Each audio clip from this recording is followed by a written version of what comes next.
Welcome to Jefferson Center's virtual programming. Thanks to our community, we're able to curate and present this series safely and directly to you. Through our Give Now, Gather Later campaign, we're now able to provide you the Listen Now, Gather Later series. I'd like to remind you to silence your cell phones. Actually, you don't have to silence your cell phones. And concessions are closed only if your fridge is empty, and if you have to use the facilities, put us on pause and come on back. Tonight's concert was made possible by Kroger, Scott Insurance, Blue Ridge Beverage, along with other corporate sponsors and individual donors. Thanks again, and please enjoy the show. Ladies and gentlemen, Dom Flemons.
Thank you so much, ladies and gentlemen. Well, my name's Dom Flemons. I'm known as the American Songster, and a songster is a musician who sings and plays a lot of different types of music. And that's what I'm going to be doing for you this evening or afternoon or whatever time you might be viewing in. Hopefully it won't be too long before we see each other again so that we can tell the difference in time, you know. Well, this next one here I'm going to play for you. Get this one on my old 4-string banjo. This is a piece called Long Journey Home, and this is one that was made famous by the Monroe brothers, Bill and Charlie Monroe, and, you know, and kind of in conjunction with that last one, which was called Old Cindy Gal, where I played the harmonica and the rhythm bones. Cindy Gal was learned from an African-American fiddler by the name of Joe Thompson, and just to go side by side with Bill and Charlie Monroe, one of the big influences on the Monroe brothers was a fellow by the name of Arnold Schultz, who was an African-American itinerant worker who was a string band musician, and he was said to have been a big influence on the two of them. So I like to juxtapose those two songs together just to give a little bit of that sense of the early roots of bluegrass. But I'm going to play one called Long Journey Home, and if you're listening at home, you can sing along with me. The chorus is, I lost all of my money but a $2 bill, and it goes a little something like this. Here we go, for go ahead, knock it out.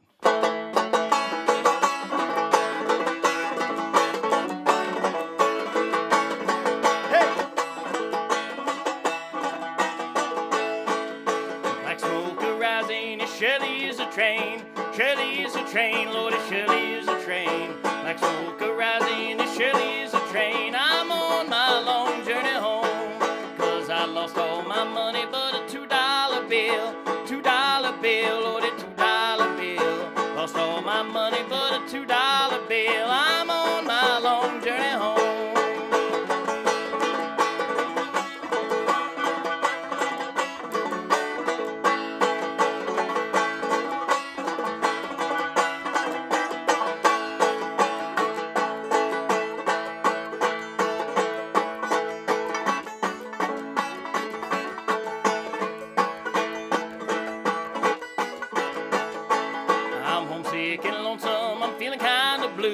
Feeling kinda blue, Lord, I'm feeling kinda blue. I'm homesick and lonesome, I'm feeling kind of blue. I'm on my long journey home. 'Cause I lost all my money but a $2 bill. $2 bill, oh, a $2 bill. Lost all my money but a $2 bill. I'm on my long journey home.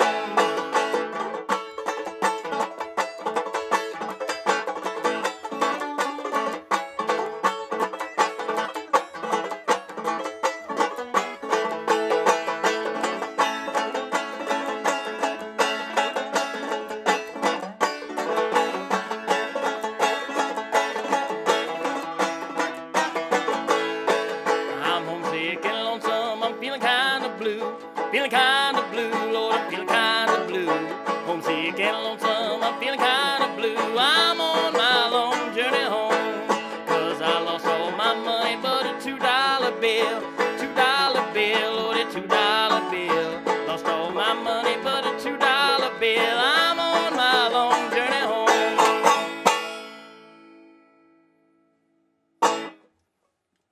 All right.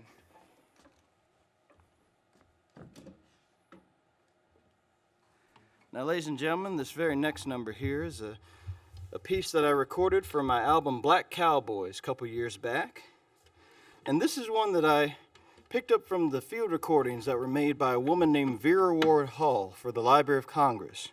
And she was recorded by a couple of different folklorists, Harold Corlander, John Lomax, and Alan Lomax. And I just love the sound of her voice and the breadth and depth of her repertoire.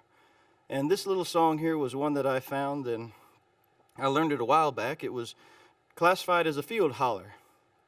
And as I started putting the project together, I found that it made for a wonderful cowboy song. And this is one called Black Woman, and it's also known as the Wild Ox Moan. And this is one dedicated to the African American women of the West who were pioneers who helped build the West. And so here's a little bit of Black Woman for you.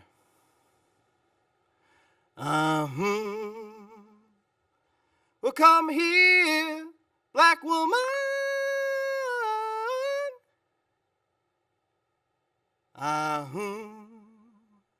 and sit on daddy's knee.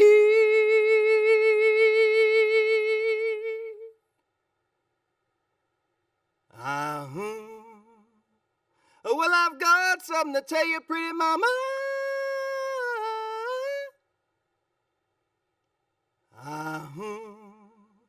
Don't you holler, Lordy.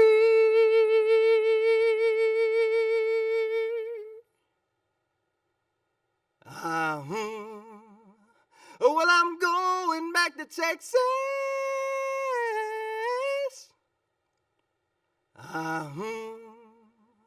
To hear that wild ox moan.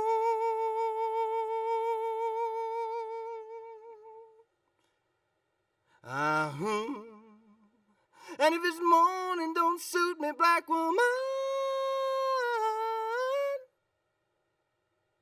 I'm gonna drive my bell cow home.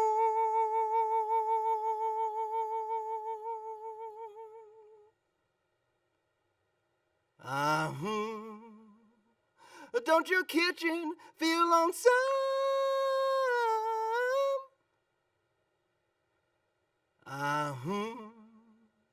When your biscuit rollers go.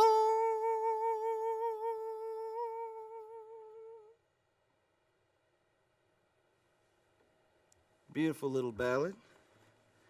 Now this next one I'm going to do is one that I wrote, and this is another one from the Black Cowboys album, and I wrote this one after I read the autobiography of one of the great black cowboys of the West, a fellow by the name of Nat Love, who was one of the few black cowboys to write his own story down. And I was blown away by the idea that someone like Nat Love could be born into slavery in Davidson County, Tennessee. He would then be freed during the era of emancipation after the Civil War. He would then go out west and become a cowboy. And then after doing that for about 25 years, he would then follow the railroad lines that developed on the range at that time, and he would start becoming a Pullman porter, working on the trains. And I just found that to be such a fascinating story that even in all of the technological advances, there are stories, especially in the West, where you have people that are just as familiar with horse and buggy as they are with an automobile or a train or even an airplane in some cases. And with that notion, I ended up writing this little song. This one's about migration and generational migration, because that's something that happened in my own family. My father's father, Raymond Flemons, he was a preacher and a sawmill worker. He came from East Texas, and then he made his way out to Flagstaff, Arizona, which is where my dad was born and raised. And then my dad left the country and went to Phoenix, and so I grew up in Phoenix, Arizona. And just thinking about those sort of generational changes where you have someone like my grandfather, he already could tell he did not want to work on the farm when he was growing up on the farm. And then even my father, when he was growing up, he could tell he did not want to work at the sawmill. And so he had to keep on moving and advancing to be able to sidestep that type of occupation, which was really the only type of work you could do as an African American in those communities, especially in the rural communities. And so thinking about all that, I wrote this little song here, Steel Pony Blues. I caught my steel pony and boys, I'm gonna ride.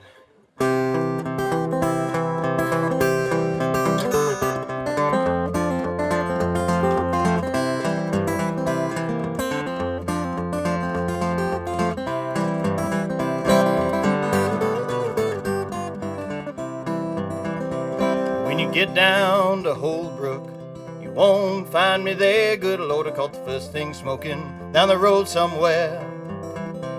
Caught the first thing smoking down the road somewhere. 'Cause I called my steel pony and boys, I'm gonna ride.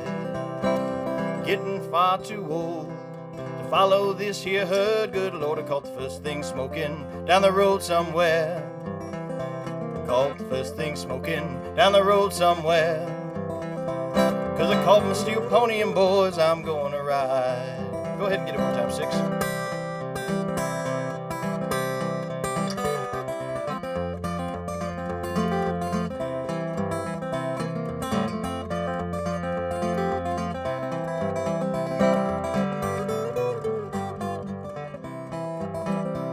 Now they call me Mr. Flemons, 'cause I'm a pool porter now. Good Lord, I caught the first thing smoking down the road somewhere. Caught the first thing smoking down the road somewhere. 'Cause I called my steel pony and boys, I'm going to ride. Go ahead and get down the trail, 6.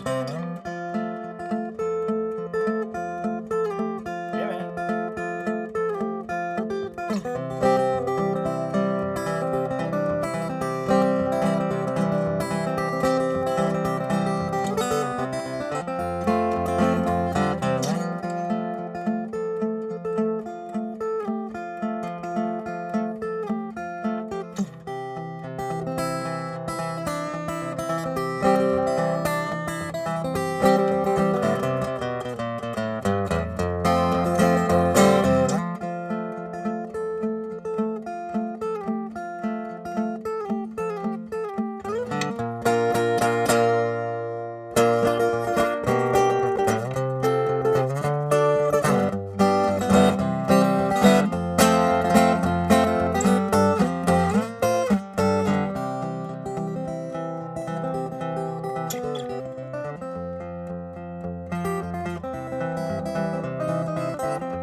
Now they call me Mr. Flemons, 'cause I done tore that guitar down. Good Lord, I caught the first thing smoking down the road somewhere. Now when you get over there, you won't find me, 'cause I called my steel pony and boys, I'm going to ride. Get it one more time.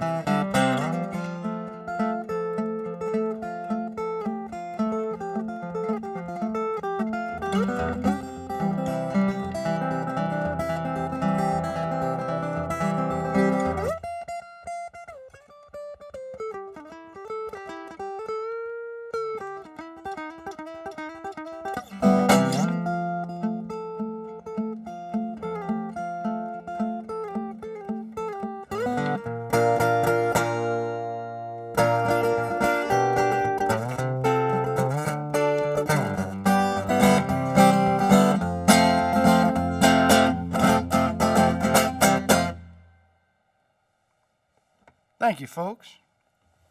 Now, these next few here, I'm going to sit down and play a few of them because sometimes you got to get all four on the floor to do it right with some of these old-time songs. Now, this next one here is one that, one more is from the Black Cowboys record here. I wrote this one after I read the story of the very first Deputy U.S. Marshal of the United States of America who was African American, a fellow by the name of Bass Reeves. And Bass Reeves was said to be the historical basis or precedent for the fictional character the Lone Ranger. And so that drew me into the story first, because just the suggestion that the Lone Ranger could be based on, one, a real person, and then two, an African-American lawman, that was something that was of interest to me. And once I kind of moved past the Lone Ranger part of the story, which is there's a lot of different theories about Bass Reeves and his connection to the Lone Ranger, and you can look that up. But one of the things I found so interesting about Bass Reeves as a person, as a real-life person, is that he was able to bring 3,000 people to justice without receiving a bullet wound of his own. He also was said to have a photographic memory where he could write down any landscape in the West, and he'd just commit it to memory because he was illiterate. He couldn't read nor write, but he had apparently a perfect memory. And if you told him one bounty and all of the details, he would remember all of it. And then he'd be able to take that however many miles down the road, and he could recall those memories, so he'd be able to find his bounties. He said he was one of the best in the business. And so, thinking about one of these interesting characters of the West, one of the stories, the family stories connected to Bass Reeves, is that when he would get into a gunfight with somebody, you could tell that he was getting ready to get into that gunfight because he would start singing a little song to himself, a little gospel number, because he was a very religious man. And so I thought about that idea of him singing a song to himself before getting into a gunfight, and I thought that was such an interesting image for such a larger-than-life character. And I couldn't think of a better way to frame this story in music than to take my cues from the late Sam Hopkins, better known as Lightning Hopkins from Centerville, Texas, and tell a bit of the story of Bass Reeves. So here's a bit of He's a Lone Ranger.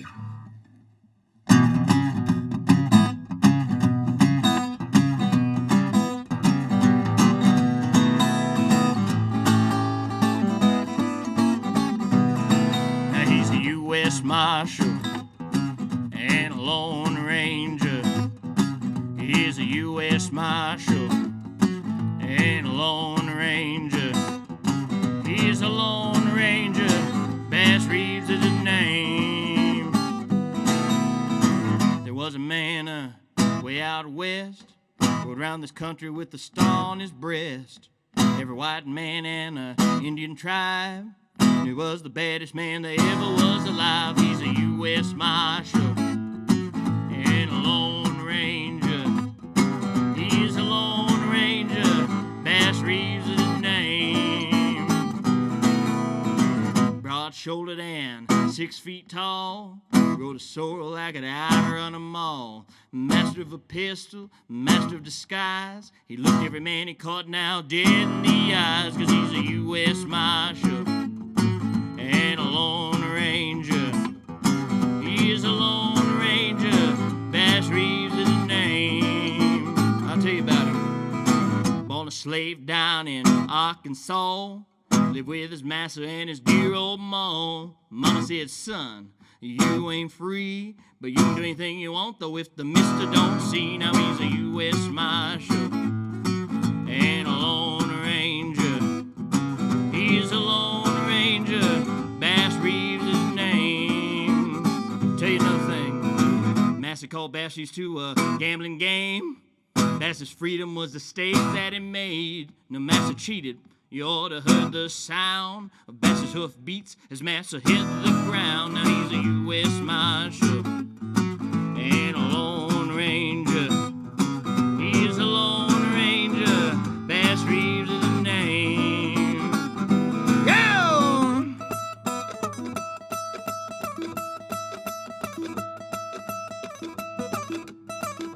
Yeah, man.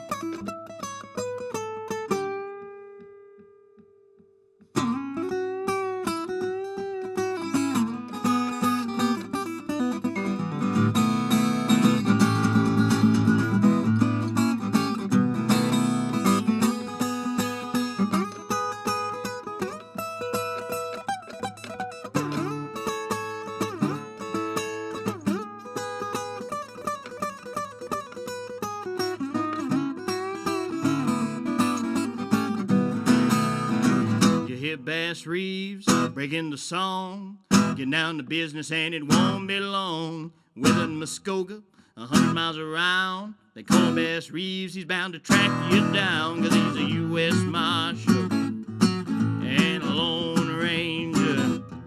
He's a Lone Ranger, Bass Reeves is his name. Oh yeah, shake it now.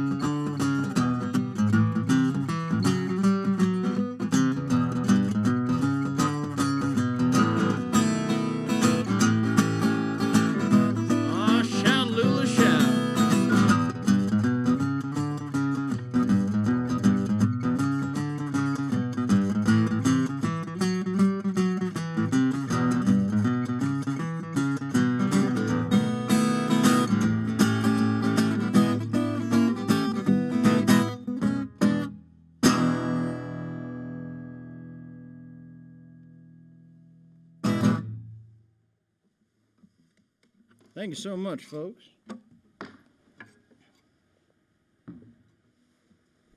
Now this next one here, we're going to take it back a little bit. Take it back and take it a bit forward, I guess. This is one of the newer instruments I've gotten in my repertoire here, the Gourd Banjo. So this one's fairly new, even though I've seen Gourd Banjos played, and I've picked on one here or there. And it wasn't until a couple years ago I got to talking with a wonderful banjo maker by the name of Bob Thornburg, who I got to meet through my old mentor, Mike Seeger. And Bob had made a beautiful gourd banjo that Mike played for many years. And if fans of old-time music, they might have seen it on the Southern Banjo Styles album. And Bob made me this beautiful little banjo here. And it has this little family tree on the back. It has myself and my wife, Vania, and our little baby, Cheyenne Love.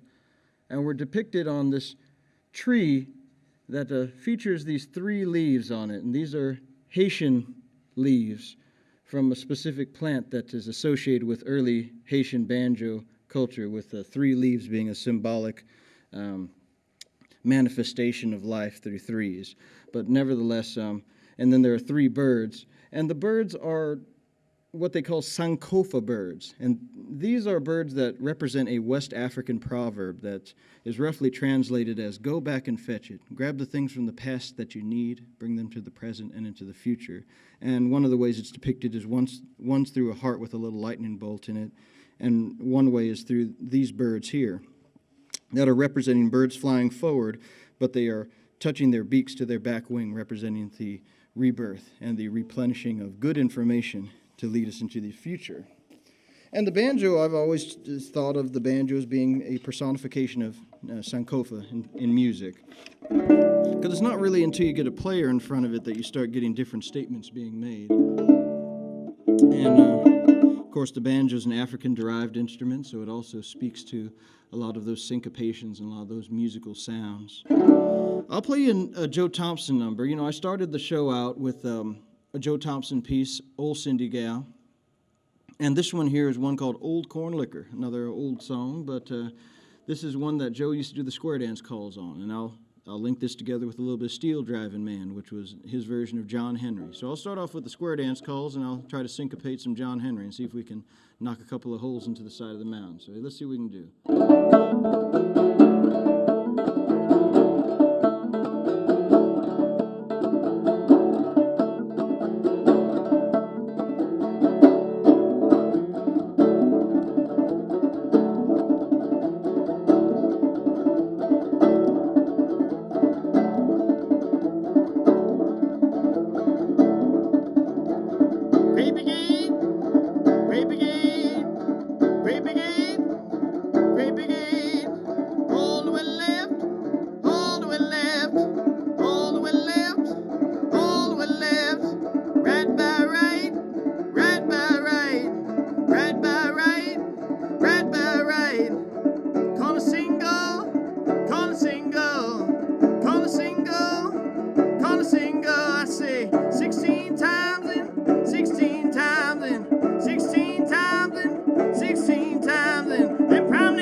That's a little bit of that Gourd Banjo. Now on the very opposite end of the spectrum here, I'm going to pull out my good friend Big Head Joe. Now, Big Head Joe is a 6-string guitar banjo, and Big Head Joe's a one-of-a-kind. He actually time-traveled from around 1920 to be with me this time around. And he was made by an African-American luthier by the name of Robert H. McGinnis, who years ago patented instruments like Big Head Joe, but he made these instruments for a fellow named James Reese Europe, who was a ragtime orchestra leader.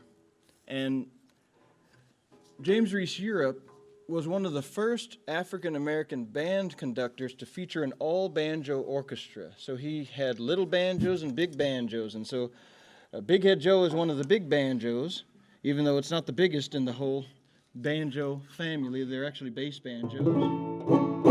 And I was drawn to the sound of Big Head Joe because listen to this thing.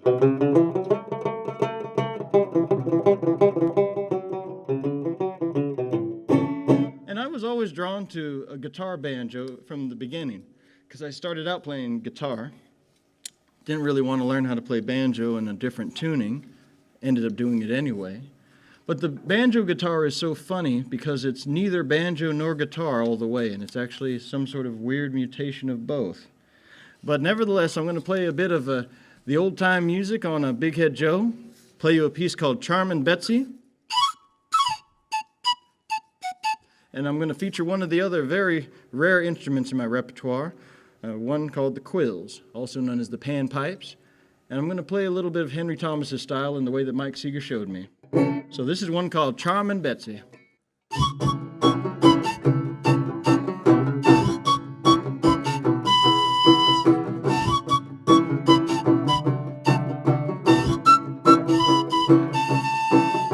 going round the mountain, charming Betsy.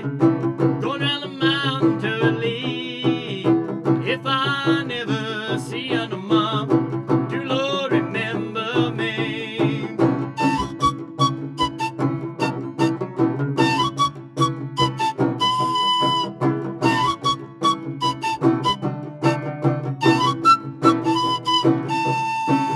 The first time I seen charming Betsy, want everything that you see.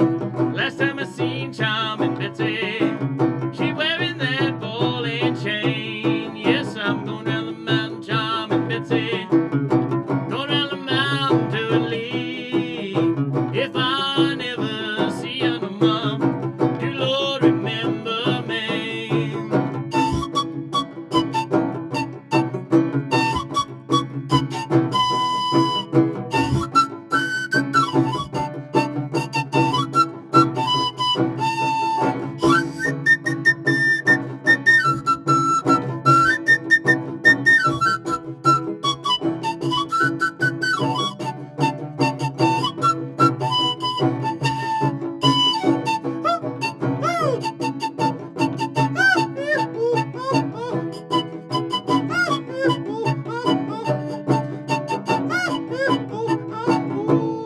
I'm going round the mountain, charming Betsy. Going down the mountain to leave. If I never see you no more, do Lord remember me.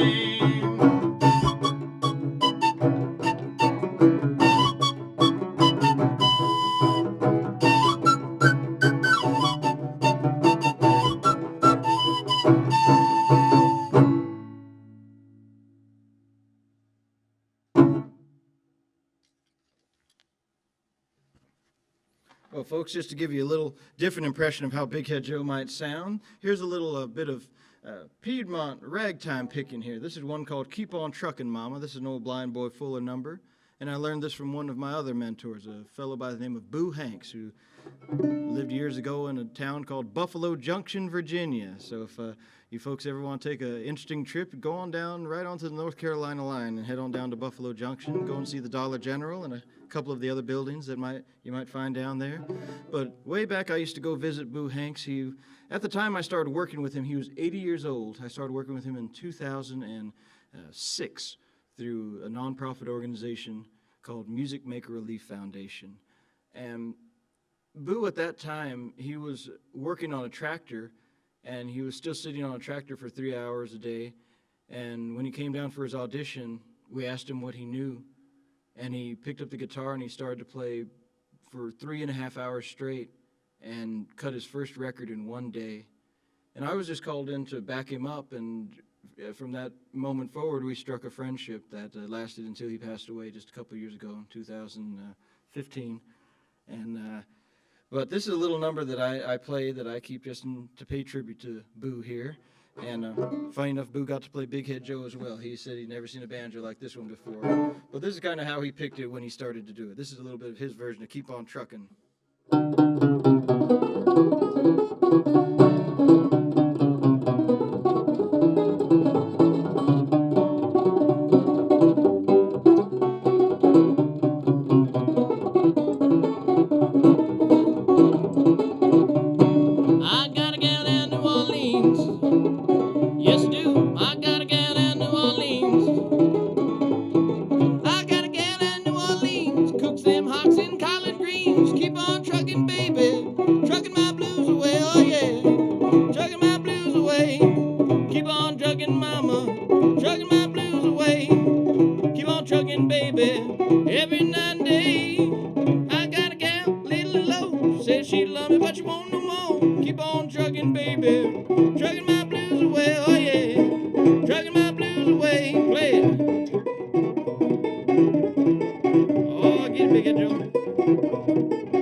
A little bit of Big Head Joe, ladies and gentlemen.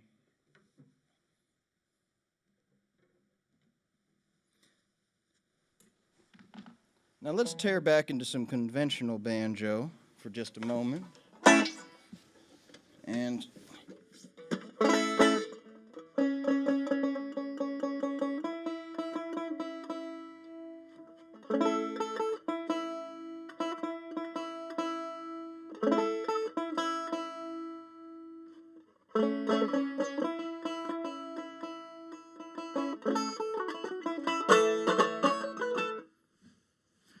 now this next one I'm going to play for you folks is a little banjo breakdown called Po Black Sheep, and I learned this one from the recordings of Nathan Frazier and Frank Patterson. It goes a little something like this. Oh, lammy, po black sheep ain't got no mammy.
Caleb also do just fine. Daytime's his, nighttime's mine.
Yeah, slam in. Old black man got no mammy. Ah, lamb in. Old black man got no mammy. Now, banjo, I see you picking pretty good now. Tell me your name. Tell me your name. Tell the folks your name. Sorry, folks, this is an old banjo.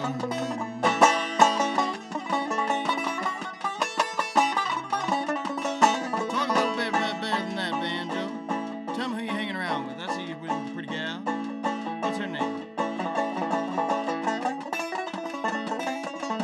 That's a nice girl.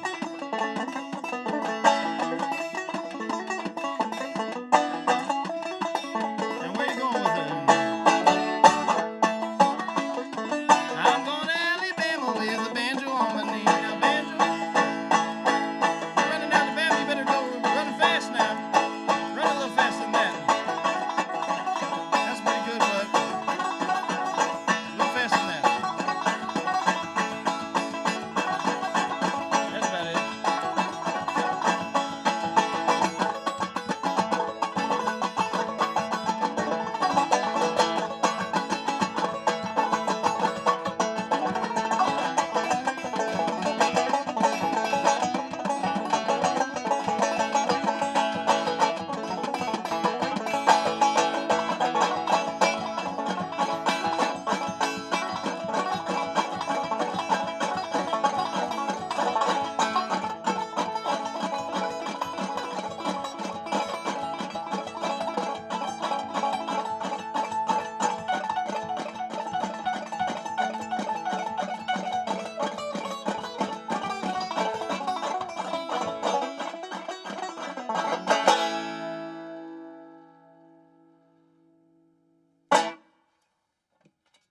Thank you, folks.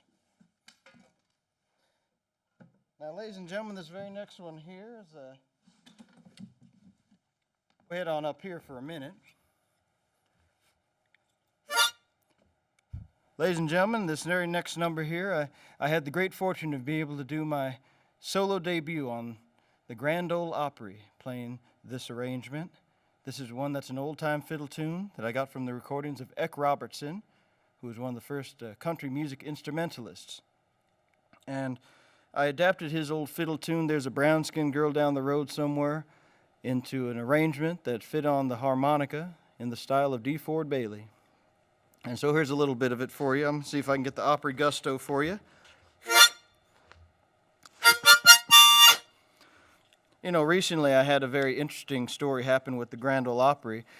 One of the square dancers that's featured on the program sent me my first bit of fan mail that I got specifically through the Grand Ole Opry. And it was from a woman by the name of Adrienne Prince, who had been listening to the Grand Ole Opry for 7 decades, 70 years. And her father started a restaurant called Prince's Hot Chicken. And when she heard me sing my song, Hot Chicken, on the air, she was so pleased to hear her father's restaurant mentioned, just in passing, that she was just bowled over and had to send the Grand Ole Opry a handwritten letter. So I was so glad to hear from Adrienne Prince, and of course Hot Chicken is one of my favorites. And so without a further ado, I'll see if I can do a Hot Chicken rendition of how I do this number here. There's a brown-skinned girl down the road somewhere. Here we go.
Thank you so much, ladies and gentlemen. I think I got time for just one more for you this evening, afternoon, or daytime, or whenever you might be broadcasting in. And I'm going to do one for my album Prospect Hill. And this is the one that started out that record. This is a piece called Till the Seas Run Dry.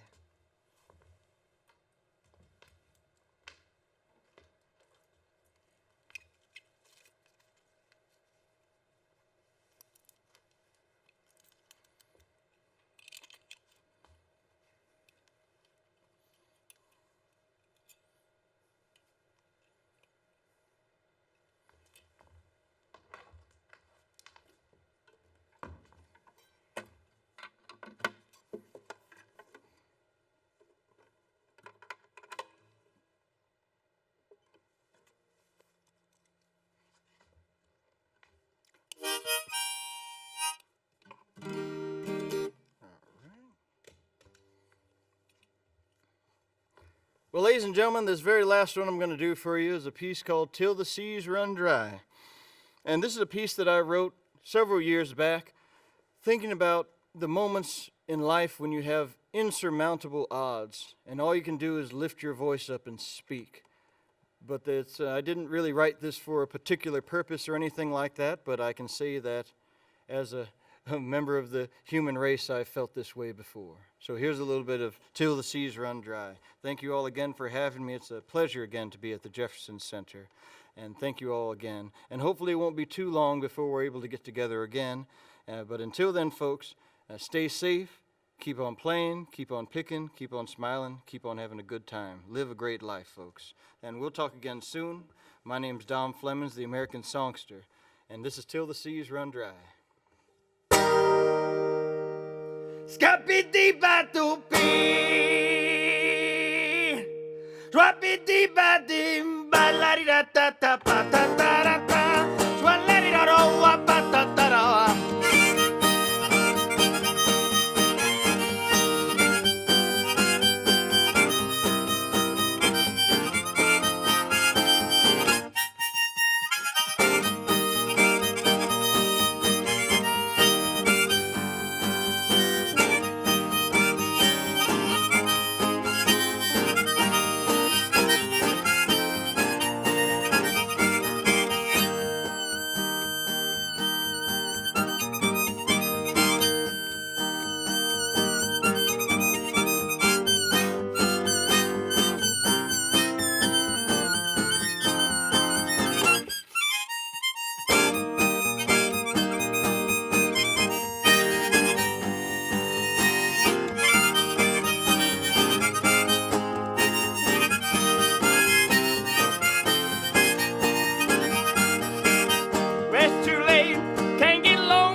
Take you back, not till the clocks run backwards and the seas run dry. Treated me like a fool and oh so cruel. But it's too late, baby, to try me one more time.